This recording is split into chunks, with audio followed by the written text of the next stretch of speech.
জেলা প্রশাসন এবং আমাদের উপজেলা প্রশাসন বড়াই গ্রামের পক্ষ থেকে টুম্পার পরিবারকে বাবাকে প্রদান করা হয়েছে। আমরা চাই যে তিনি কাজ করে ভ্যানগাড়ি চালিয়ে তার ছেলে মেয়েদেরকে সুশিক্ষায় শিক্ষিত করবে এবং এভাবে দারিদ্রতা দূরীকরণে আমাদের জেলা প্রশাসন সর্বদা কাজ করছে।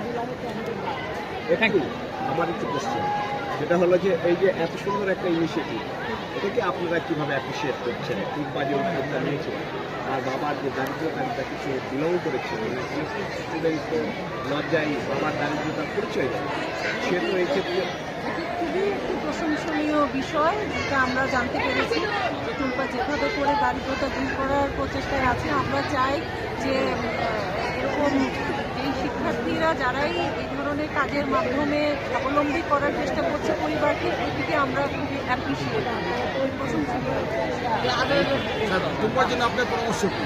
সে তো এখনো অনার্স কমপ্লিট করতে পারেনি। টুম্পার জন্য পরামর্শ একটাই থাকবে যে যথাযথভাবে পড়াশোনা শেষ করে নিজের পায়ে দাঁড়ানো এবং তার নিজের পায়ে দাঁড়ানোর জন্য যে কোনো রকমের সহযোগিতা আমরা টুম্পার সংবাদকে আমরা গণমাধ্যম কর্তৃক জানতে পেরে আমাদের জেলা প্রশাসন স্বাধীন নির্দেশনা মোতাবেক এই উদ্যোগটি নেওয়া হয়েছে। স্যারের নির্দেশনা ক্রমে স্যার চেয়েছিলেন যে তাকে যাতে আমরা পার্মানেন্টলি তার যে বিষয়টি আছে যেটা কাজ করে যেন উনি চলতে পারেন, সেই বিষয়টি আমরা দেখার জন্য এবং টুম্পা যে সাহসী পদক্ষেপ নিয়েছে এর জন্য আমরা আমাদের পক্ষ থেকে তাকে সাধুবাদ জানাই।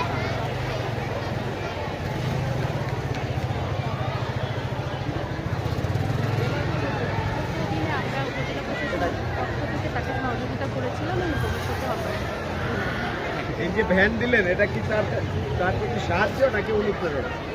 অনুপ্রেরণা।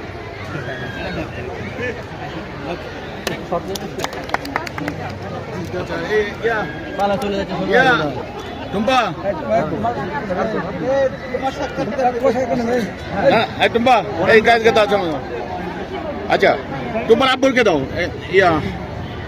বলেন আপনার অনুভূতি, বলেন কেমন লাগছে? জি, আমার খুব ভালো লাগছে।